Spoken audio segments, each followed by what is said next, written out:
This is another episode of Stand-Up Comedy, your host and MC, celebrating 40-plus years on the fringe of show business. Stories, interviews, and comedy sets from the famous and not so famous. Here's your host and MC, Scott Edwards. Ladies and gentlemen, welcome back to the podcast. We have another great interview for you.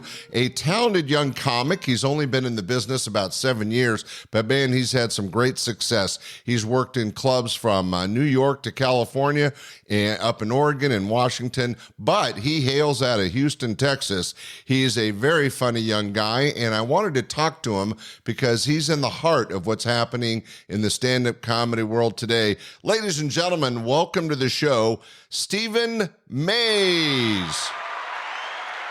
What's up, now? What's up, man? I appreciate you for having me.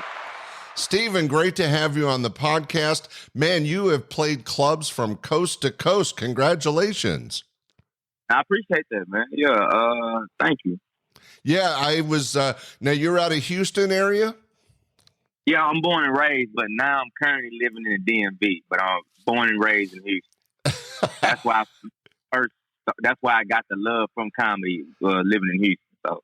Yeah, Texas is a great state. Houston's a great town, but not really known for stand-up comedy. I know a couple acts that have come out of Texas, but it's not like a huge amount.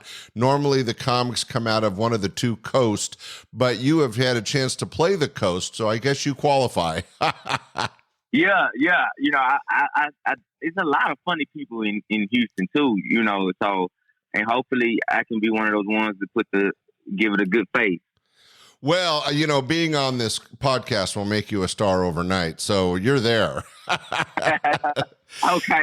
I'll take it if it helps. Yeah. Hey, Stephen, you know, I always try to give the audience, which a lot of them are in the stand-up industry, a little bit of background. Can you explain how you kind of fell into stand-up comedy? It just started with, I guess, a strong support system for friends and encouragement from like friends and family, and just being around them. Just, you know, we were just naturally just being ourselves, and you know, you hear that enough from friends, from close friends, that tell you you should do stand up, and you know, you think to yourself, you know, you're not that funny, but you know, you tried. It's one of those things that kind of works out. You know, my first one didn't go so well. My first ever set, open mic I ever did, like in front of a crowd that's outside of just entertaining people. Well, it didn't go well, but it showed like, no, I can do this again, you know. Well, you know, and that's so important, and it's so funny that you say that because it's been mentioned a few times on this podcast over the years, is that being the class clown or being the funniest one in the family doesn't mean that a group full of people that paid money to see comedy are going to think you're as funny as your friends. And how old were you when you had your first open mic, Stephen? I had to be, what year was that? I had to be about 2000, maybe like 2013, 14. So you weren't a kid. Some people start at 19, 20, or when they get out of school. You were a little older, maybe 25, 26? Yeah, I was about 25, 20, 24. No, it was about 23, 24. Okay, so well, still a young man. And you did your first open mic, and it was there in Houston, but you got some laughs because you got the bug, right? I got through my first joke, and then after I got through my first joke, what was running through my mind was like, oh, y'all like that? You know what I'm saying? I wasn't even expecting to laugh, but they actually like genuinely laughed through the joke from how I set it up and how I did it, and they actually thought it was funny. And then I was like, oh, y'all like that? You know, and I got so caught up in that, and I was already nervous as shit because the first guy before me, like, he killed. Like, he had a heckler on stage, and he went off and killed her and just did. Everybody was laughing. I'm like, how am I supposed to follow that? You know. And I was like, what am I supposed to do? Like, I ain't got no stage experience, none of that. And so he did that, and then the comedian after that, it was like, you know, the energy was expectations to stay through the roof, and then they got to me. Nobody knows who I am, so I had no energy coming out. And it was like, Steve. And then the way he called my name, I was like, oh, you know, it was already like, who is this guy? But I got to my first joke, and I was able to get through that, and it was just like, man, oh wow, and I forgot I just blanked out. I remember the guy was telling me just come back next week, but I never came back. At that time I was like, let me go look for. I was like, let me go get a job. At least I can focus on that, and then come back and do comedy, because it was like I had so much. It was like, damn, I didn't feel it, but let me go focus on getting a job so I could be settled too. So. Well, but it never left my mind. I couldn't do it no more. The thing is that so many people see stand-up comics on TV and they go, oh, this shit's easy, right? And then you get in front of a paid audience or an audience of strangers, and it's not that easy. And I think you probably made the good choice of taking a break and getting a little more prepared. It didn't sound like you quite had a prepared set of comedy when you first went up, but you went back and got back on stage, and you've had some great success. I've seen several of your sets. You're very funny. And one of the things that I really like, and you could tell me if I'm wrong, but you're a fairly clean comic. There's not a lot of gratuitous F-bombs and dick jokes. You tend to keep it funny in just good material from your personality. Well, that's cool. That's good to hear, because, I never heard nobody call me as a clean comic. I'm not as real vulgar, but I do have instances where I do drop an F-bomb here. And that's not like planned. Sometimes I just be in the moment of comedy, and that word will come out as a term of endearment, because I'm loving what I'm doing so much, and I'm so free. And it's just like, I'm having a free moment, and that's, that word can be interpreted as being free. And but it's nice to hear that another person who is just getting to see my work, to see that I am very clean, because I can do that. And some people might say I don't work clean as much, and then so it is nice to hear that from that perspective. Well, I was bringing it up because as a club producer and club owner, I always appreciated the stand-up comics that could be funny and not insult the audience or be abusive or just gratuitous F-bombs. And my poor podcast audience has heard this a couple times, but it's not funny to say I went to the freaking store to get some freaking bread because I was freaking hungry. That doesn't, that's shock humor. That's not funny. But I think one of the other things that in your first lesson of going on stage in an open mic was that you weren't prepared. You hadn't written, 5 or 10 minutes of material. You had some ideas, but you learned the importance of writing, correct? Yeah, no, I was writing. I had something prepared. It just didn't work. it just didn't, like the first joke I had written out, I did it. It laughed, it got laughed, but my mind went blank after that.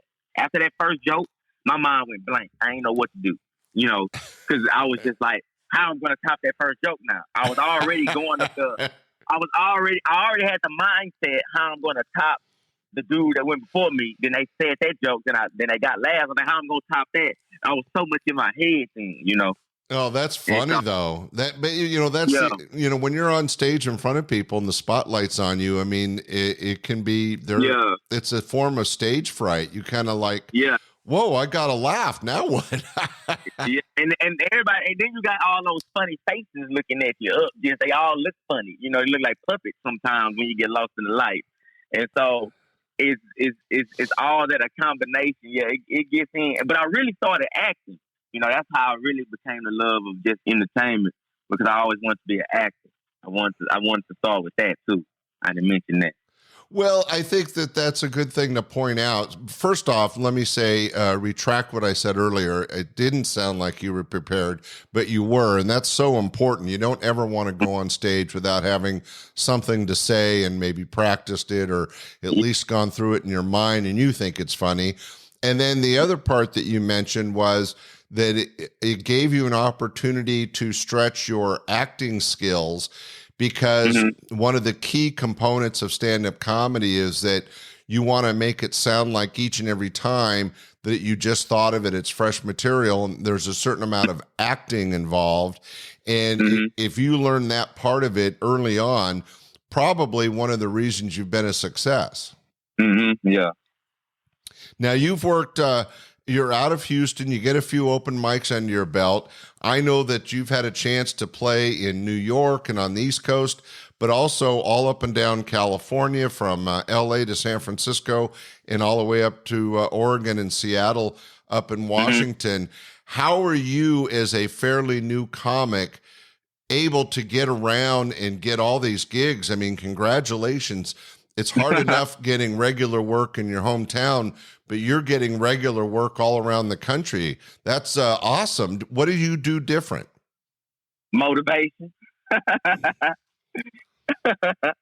As you know, just motivated, and I thank God for that spirit in me. So I just want to. I always had an idea, just branch out. You know, just keep branching, and I'm just motivated. That's what I think that's what drives it, and just want to spread, just want to do comedy and just spread it. That's all. I guess that's first thought that comes to my mind. Well, I think that's an important lesson in life. Whatever you want to do, whether it's a carpenter, a plumber, or a stand-up comic, you do have to be driven to succeed, and finding that next bit of work that's going to put enough money in your pocket to find the next piece of work. Now, have you found the audiences?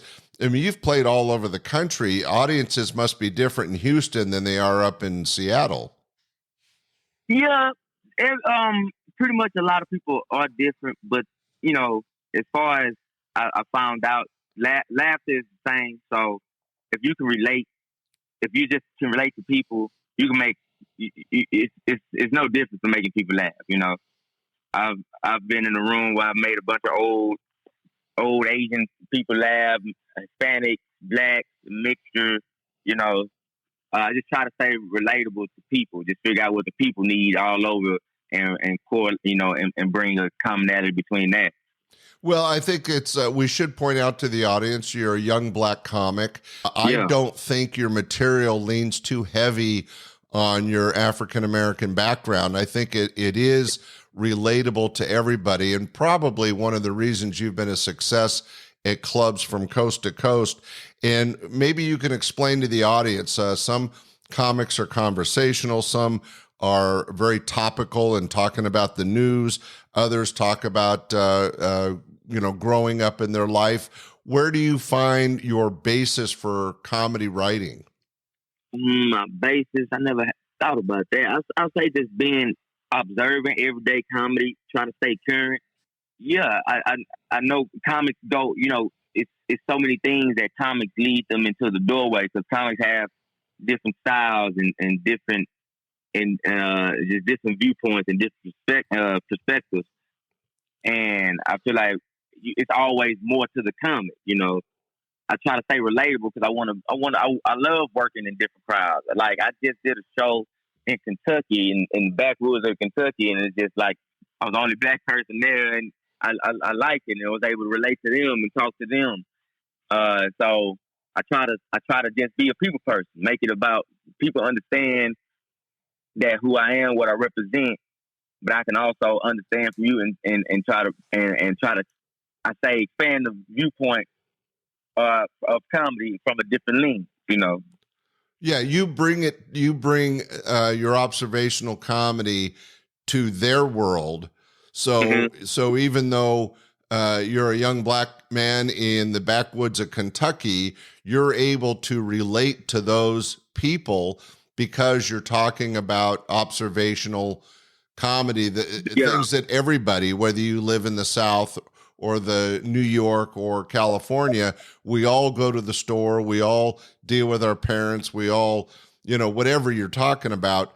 And I will say that observational comedy is a great way to find be able to relate to many audiences. It worked for David Letterman, Jerry Seinfeld, Jay Leno. They're still doing that. Observational comedy is one of the easiest ways to find the broadest audience. So congratulations on that, Stephen. Yeah, I try to bring it all together. As I try to bring all races together, and it's great. I like everybody understand. I'm falling in love with it all over stand up. Well, I think that that's interesting perspective. That as a comic, I got to say it's refreshing, Stephen. And I'm not blowing smoke up your ass or anything. Yeah. We haven't actually met or worked together. I've just heard about you, saw your sets, and wanted to put you on the podcast. But I do like the fact that your comedy is not per se just about you or just about, a lot of comics want to make, and it works sometimes. I mean, it works for a lot of comics.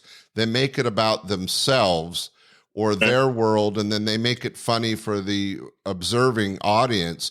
In your case, you're bringing the funny in a way that everybody in the audience is on the same page as you, right?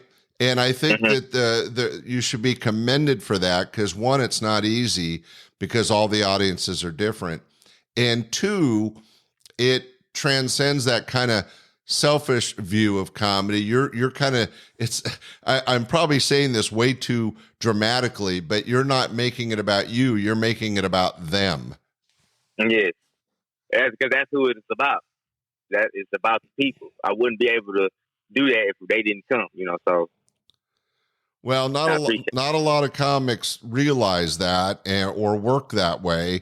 And trust me, I've worked with people like Paula Poundstone and Emo Phillips and some, Bobcat Goldthwait. There's a lot of comics that had a lot of success that were character type comics, and there wasn't, they were something to be observed and were funny, but it wasn't relatable as much to the audience. And I think that your success from coast to coast is your ability to talk. This is going to maybe make it sound too bland, but you're being generic enough to relate to everybody. And I think that's not only a good way to go, but it can be a harder way to go. And it did sound bland, but I know what you're trying to say. Yeah, I wasn't trying to insult you. It's actually I know. It's a I compliment. Didn't take it. I know it's unique, but it's not bland. Well, what would you say? Yeah. Now, you were just saying you were in the South in Kentucky, and I know they're different. Their perspective on life is different than somebody in New York or somebody in Southern California. When you're writing your material or you're up presenting to an audience, is it something that comes natural to you, or is it kind of written into your material? What you mean as far as making it relatable and making it, how do you write a joke that works in LA and also works in Kentucky, coming from your point of view? Do you think about that, or does it just happen naturally? I don't know. I never really thought about it, but I guess just being a people person, I don't know.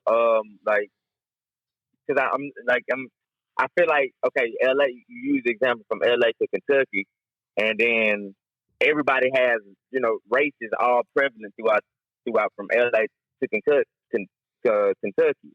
And one thing I noticed about Kentucky, they might not have a variety of race as far as just a lot of white people, but but the fact that they don't have a lot of white people there, when somebody black, Mexican, they do.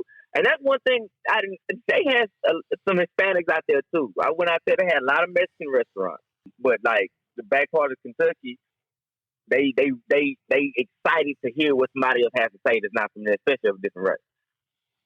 Versus when you go to LA, you just sometimes okay, let's see what this get another black dude, But that's another talent. That's another talent within itself. Everywhere you go presents its own different talent, and that's what I like about it. Wow. And then with that talent, you can be like, okay, I know I can got this joke here. I know it's gonna work wherever I go, but I gotta present it the way I can connect with the minds that I'm presently here in front of. I can have a conversation with so many people, but the conversation's not about me. It's like, how can I learn from you about saying this, and how can I get you to just help me understand more what I'm talking about? Okay, when you talk to different people from different areas, it almost helps you mold a perspective that can see where everybody's coming from, no matter what race you are. Wow, I used to live in El Paso too for college. I got to say, Stephen, that's a little deep for stand-up. Uh, No, that's really, it means you've thought it through. And I think that that's should yeah, be a compliment to you, but I'm sure the audiences appreciate that. man, this is something, you know what I'm saying? This is something I think about deeply a lot, and I don't get a chance to, talk a lot about this. And so I'm happy to talk to a comedy lover. So it's like, it's flowing naturally now. I can just really get this out of my head because, this is something I think about a lot, and I appreciate that. Well, I think it's good that you're realizing what you're doing. And I think it's interesting because, again, it doesn't really matter what your career choice is. Sometimes you go through the motions and get the job done. And maybe this conversation and talking about your comedy this way opens up your impression of yourself and makes you be a little more introspective and understand where your comedy comes from. The important thing is it's working, but the more you understand why it's working, the better and stronger you'll be moving forward. Thank you. Yeah. Now you have obviously kind of you've made a career of this. You got rid of your day job, right? No. There's no career yet. Everything is still off me. I don't have no career. Really? You can work all over the country and still hold down a job? Yes, I still work full time. I just make time for it, That's impressive, Stephen. What's your main line of work? I do just technician work during the day. Wow. So I don't like it. You are smart. Sometimes I still do some dumb stuff. So, well, it's impressive that you can do gigs all over the country and hold down a day job. A lot of the people that listen to this podcast would find that shocking because it is difficult. And at some point, I think we all hope you find the success that you can stop your day job if that's what you want and be able to make a living from comedy, because you do seem so good at it. From the sets I've seen, I thought you'd already gone pro. So technically, because you still have a day job, you would be considered an amateur. But boy, you've had success everywhere. That's a real challenge to overcome. Good job, Stephen. Thank you. Yeah. Well, when you getting into comedy and working clubs from coast to coast and building your comedy set, what do you feel has been the hardest thing for you to overcome? Timidness, I'll say. Always when you're trying new ideas and you're trying to be fearless, on stage, it comes with a sense of timidness and just overcoming that slight timidness. I go on stage, try to go on stage just confident as I can be me, but it was like, at one point in time, it was still like, I feel like I'm still holding something back. I still feel like I'm holding something back. And that's one of the things I've been one of the toughest things. So you're still trying to build confidence in yourself and in your material so that every time you go on stage, you're feeling in control. You still have a little bit of that fear and trepidation. And let me just share with you, Stephen, and with my audience, that I know seasoned pros that have done years of television, and they still have a little bit of trepidation before or when they get on stage. However, once they touch that microphone or once they start their act, all that fear washes away because you're in command of the moment. Once you have the microphone, you're in charge of the room, and that does give people the confidence to keep going and the exhilaration to keep going. So what I'm saying, Stephen, is it's not unusual to still have some fear after 7 years of being, doing stand-up comedy, but that the success for you will be when you get on stage and you're able to take that microphone and find the confidence to get through your practiced and your solid material and bring that audience on the journey with you that makes them laugh and makes you have a good time, which is so important that you and the audience have fun, right? Yeah, that's important. That's the importance right there. And I say it's not so much now, but that was like I say as far as getting through the years, one of those. Right, just getting getting an understanding of that. How much writing do you do, Stephen? Do you have a discipline to write every day, or is it because you're still working, it kind of just comes haphazard? I tried different methods of writing throughout the years. As I first before I even got into comedy, and I this is a story that came in my head. I want to tell this too. I remember my roommate back in college because he was one of the people that say you should do comedy because we used to spend time together and just tell jokes and stories.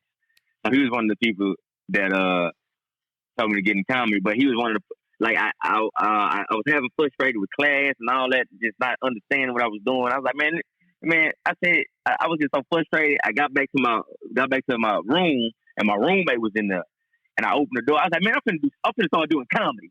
And then every time we talk, we laugh about that moment. We think about that moment. I just had to put a shout out to that moment. He was like one of the first people. Like I came in, just stormed in the room, like, man, I'm finna do comedy, and that's it. And then I just thought about that moment for a second. Well, and so I think that's funny though, Stephen, that you get frustrated with school and you go, fuck that, I'm doing stand up.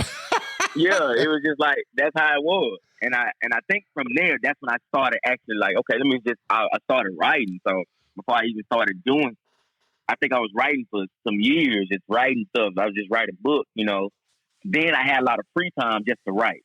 Whatever comes right. I was looking for a job that I sit there write. Sometimes I sit in my car, I had a booklet and I write.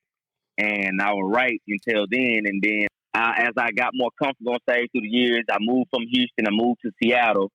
And I found the job and I started doing comedy more. I started hitting more open mics and I started finding time. I put a schedule together and just write. Let me find time to write. And I've always found out the best when I don't put myself on no time, no boundaries to write. I can be anywhere. In the grocery store, I come up with something. I'll see something that triggers ideas, something I said before, something I've been working on, something fresh. And I'll sit in the grocery store. I stay in one spot for like 15 minutes and just write on my phone and then transfer it later. Or have a paper, write on a piece of paper. That's why people be teasing me saying that I need to get a new phone. And I'm like, yeah, I need to get a new phone, but I have so much stuff on this phone, I want to keep it. And it's kind of like, what I'm saying? It's kind of like superstitious. It's like, I don't want to upgrade a new phone. I kind of want to keep something that's going to keep me like, oh yeah, I know this one ain't working well, but it reminds me, okay, cool. I still gotta bust my ass, so I want to keep this phone. It's like superstition, almost. Well, I think that is a great piece of advice. I don't know if you realize that's what you were doing, but you were just giving advice to young comics, is that things happen around us in our life that are funny, that catch our attention, that we see the humor in it.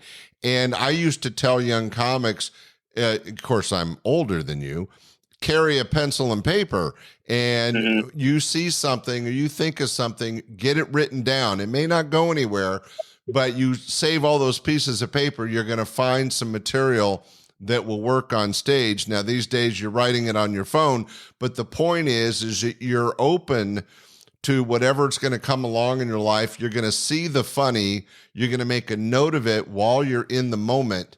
And then you can go back to it and you go, oh, was that really funny? Or can I, or wasn't, and dredge it out. Now, I wanted to mention, Stephen, I asked you about what was the hardest thing. And you said that finding the confidence to get on stage time after time has been something that was challenging for you. Can you share with the audience what was the most rewarding part of getting into stand-up comedy? What gets you back on stage time and time again? The smile, the people laugh. It almost is the joy of it. I don't know, but I never thought about that. I never had nobody ask me that, but it's just looking at it. It's a relief. It's almost like everybody coming together. It's just a good moment. Laughing when everybody can just laugh, and it's that echo and that sound, man. It's a release. Like it's everybody. It really is. And so the release, the love, it's refreshing. It's refreshing. It's something new. It's something that can be anew in your life every time. You know. Well, I think that it's been mentioned many times that when you get laughter from strangers, it's like a drug. It's an adrenaline rush. But to have you vocalize it as the joy of the audience was really nice, Stephen. I think that shows a lot about who you are as a human being, that what drives you, what you find rewarding, is putting a smile on other people's faces. That is really special. And I'm so proud of you for saying that, because it is an industry where it is about us. It's what we see as funny, but it's entertaining. And I'm speaking as a producer here because I wasn't a comic. I wanted to make my audiences have a good time. I was bringing a form of entertainment. So to hear a professional entertainer say that I'm here because of what it brings to the audience is such an enlightened response. So good job on that. Thank you for sharing that. Yeah, thank you. So, Stephen, I know you got some more stuff. You have some more gigs coming up later. And are you going to be going back out on the road later in 2024? Do you have some planned road gigs, or are you going to stay and be working the clubs in the Houston area? What's your plan? Well, my plan is to get these road gigs and start building up my network throughout the country and just get my own tour together. Put my face out there. And I have, sketches and short films. Hopefully I can get started on those with the right connection, the right people. But I feel like everything is happening at the right time. And so I know it's going to work out, and everything's just happening right at the right time. And my plan is for right now is just, get as many road gigs as I can, take the opportunity of free time that I have, and start from there. Well, I think that that sounds just fine. You don't need to feel the pressure of trying to make a living, which gives you an advantage. You can pick and choose the gigs you want to do, and that when you find the free time, you're taking advantage of that free time and getting your butt on stage. I actually know a few agencies that book comics. I'm going to refer you. Barry Neal's been on this podcast, and he owns a large brokerage in California, Southern California, and books all over the country. So I'm going to share your set and share your information with him. But Thank you. Oh, sure. It's my pleasure. Well, you've earned it. You've got good comedy material, and you have the right attitude about stand-up. Thank you. Thank you. Well, ladies and gentlemen, I want you to hear why I found Stephen and why I wanted him on the podcast. So Stephen has graciously shared a couple of his recent sets. So I'm going to share some stand-up comedy from Stephen Mays with you in just a minute. But first, let me just say, Stephen, thanks so much for being on the podcast. No, I much appreciate you having this time, man. Thank you. Like, this was much needed. Well, it's been a joy for us as well. Ladies and gentlemen, sit back and enjoy some great stand-up comedy by Stephen Mays. Stephen, thanks for joining us on the show. Yes, sir. All right, here we go. Like with a friend, and then y'all conversate back and forth, and then that friend hit you with that. You always trying to be right. You ever heard that? It's frustrating. You know what I'm saying? Because you're not trying to be right. You just, you explaining yourself and just having a conversation. Because I know for a fact, if I hear that shit, I'm like, I be confused because I'm not trying to be right. Because at the end of everything that I say, whether it's advice or something I say, I know for a fact I'm not trying to be right. But because at the end of what I'm saying, I always hit that, I don't know though. I don't even know. Niggas know what I'm talking about. I don't know. Where was you on the night of July 3rd? I don't know. I don't know though. You know what I'm saying? I feel like if our politicians just say that after every speech, it gives them a little more credibility. If next time Joe Biden fought off some stairs, they'd be like, what happened to you, Joe? I don't know. I don't know. You know what? Joe might not know what he's talking about, and it's okay. It's okay. Like I was reading a book the other day, and they used the word miscellaneous. I was like, damn, that's a nice word. I was like, who's the first person to ever use that word in the sentence, miscellaneous? It sounds cool. Like, say, for instance, you riding down the highway, and the cop pull you over. Like, what's all this in the air? Oh, that's just miscellaneous smoke. Don't worry about that. It was a fog earlier. I had my windows down. You didn't see that shit? Like you with your girl and your girl going through your phone, and she was like, "Who are all these women names in your phone?" This is my miscellaneous hoes. Don't worry about that. Don't even worry about that. That's just miscellaneous hoes.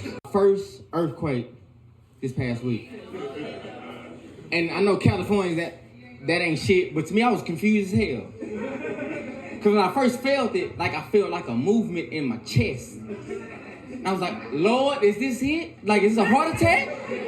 I didn't know what to expect. And then after that, I felt like the shock in my chest, and I felt like my whole body moved. I was like, what the fuck is going on? And I heard the ceilings rattling, and I got up. I said, was that a fucking earthquake at work? And everybody looked at me like, what the fuck you tripping on? What the fuck you mean I'm tripping on? The whole ground just moved. That shit ain't normal.